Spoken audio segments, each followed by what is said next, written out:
நாகப்பட்டினம் மாவட்டம் கருவேலங்கடையில் ஆட்டோ மீது கார் மோதிய விபத்தில் ஆட்டோ ஓட்டுநர் உயிரிழந்த நிலையில் விபத்தின் பதைப்பதைப்பூட்டும் சிசிடிவி காட்சி வெளியாகியுள்ளது. முதலில் அந்த காட்சிகளை பார்க்கலாம்.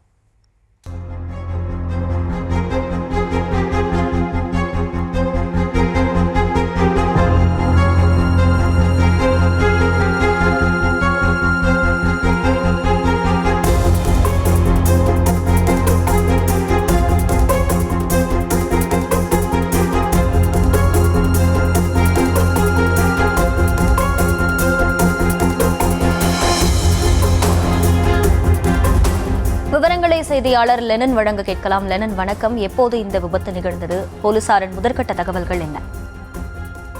வணக்கம் அகிலா. நாகப்பட்டினம் மாவட்டம் பாப்பாக்கோவில் சமத்துவபுரம் பகுதியைச் சேர்ந்தவர் மணிகண்டன். 30 வயதான இவர் ஆட்டோ ஓட்டுநராக உள்ளார். இவர் இன்று தனது இருசக்கர வாகனத்திற்கு பெட்ரோல் அடிப்பதற்காக பாப்பாக்கோவிலில் இருந்து கருவேலங்கடை பெட்ரோல் பங்கிற்கு பெட்ரோல் போட சென்றுள்ளார். பெட்ரோல் பங்க் அருகே திரும்பிய போது பின்புறமாக வேளாங்கண்ணில் இருந்து நாகப்பட்டினம் நோக்கி சென்ற கார் இவர் மீது பயங்கரமாக மோதியது. இதில் 100 மீட்டர் தூரத்திற்கு தூக்கி வீசப்பட்ட மணிகண்டன் சம்பவ இடத்திலேயே பலியானார். தகவலிருந்து வந்த வேளாங்கண்ணி போலீசார் உடலை கைப்பற்றி ஒரத்தூர் அரசு மருத்துவக் கல்லூரி மருத்துவமனைக்கு தற்போது அனுப்பி வைத்துள்ளனர். விபத்தை ஏற்படுத்திய காரை பறிமுதல் செய்த வேளாங்கண்ணி போலீசார் இது குறித்து வழக்கு பதிவு செய்து விசாரணை மேற்கொண்டு வருகின்றனர். தூக்கி வீசப்பட்ட இறந்த மணிகண்டன் உடலை பார்த்து உறவினர்கள் கதறி அழுது பார்ப்போரை கண்கலங்க செய்தது.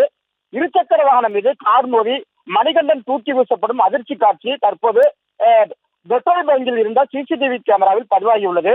அதில் கார் மோதியதும் மணிகண்டன் தூக்கி வீசப்பட்டு அங்குள்ள கட்டையில் மோதி விழுவது தெரிகிறது. இதனால் சம்பவ இடத்திலே அவர் உயிரானதை தொடர்ந்து அந்த பகுதியில் சோகம் ஏற்பட்டுள்ளது அகிலா.